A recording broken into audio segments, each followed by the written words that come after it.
জামায়াতের নেতৃত্বে যুগপৎ আন্দোলনে এনসিপি নেই বলে জানিয়েছেন দলটির আহ্বায়ক নাহিদ ইসলাম।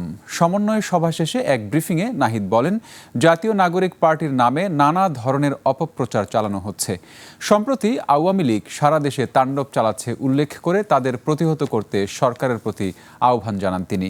মানিক শিকদারের রিপোর্ট।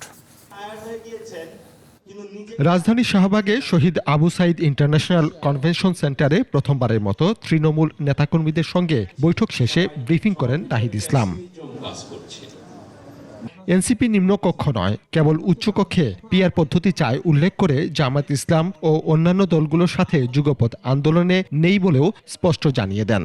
জামাত ইসলামের নেতৃত্বে যে আন্দোলনটা হচ্ছে যুগপৎ আন্দোলন, সেই আন্দোলনের সাথে জাতীয় নাগরিক পার্টি নাই, অংশগ্রহণ করছে না। কারণ নিম্নকক্ষে আমরা পিআর চাই না, নিম্নকক্ষের পিআরের বিরুদ্ধে আমরা অবস্থান নিয়েছি। আমরা শুধু উচ্চকক্ষে পিআর এবং একটা জবাবদিহিতার জন্য একটি কার্যকর উচ্চকক্ষ চাচ্ছি। দুর্নীতি প্রতিরোধে অন্তর্বর্তী সরকার ব্যর্থতার পরিচয় দিয়েছে। সবাইকে নিয়ে দুর্নীতি প্রতিরোধের আহ্বান জানান তিনি। জুলাই গণ অভ্যুত্থানের পরে অন্তর্বর্তী সরকার থেকে আমাদের প্রত্যাশা ছিল যে দুর্নীতি দূর হবে, কিন্তু আমরা যতই সরকারের দিন পার হয়েছে দুর্নীতি আরও জেঁকে বসেছে। সামাজিক যোগাযোগ মাধ্যম সহ কিছু দালাল মিডিয়াতে জাতীয় নাগরিক পার্টির নেতাকর্মী সম্পর্কে বিভিন্ন প্রোপাগান্ডা দেওয়া হয়, মিথ্যা তথ্য প্রচার করা হয়।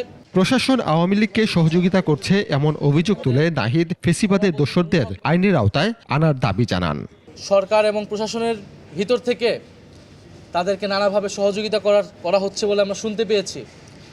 যারা জুলাই গণহত্যায় জড়িত ছিল বিভিন্ন মামলায় গ্রেফতার হলেও তারা ছাড়া পেয়ে যাচ্ছে, পুলিশ কোনো ধরনের ব্যবস্থাই নিচ্ছে না।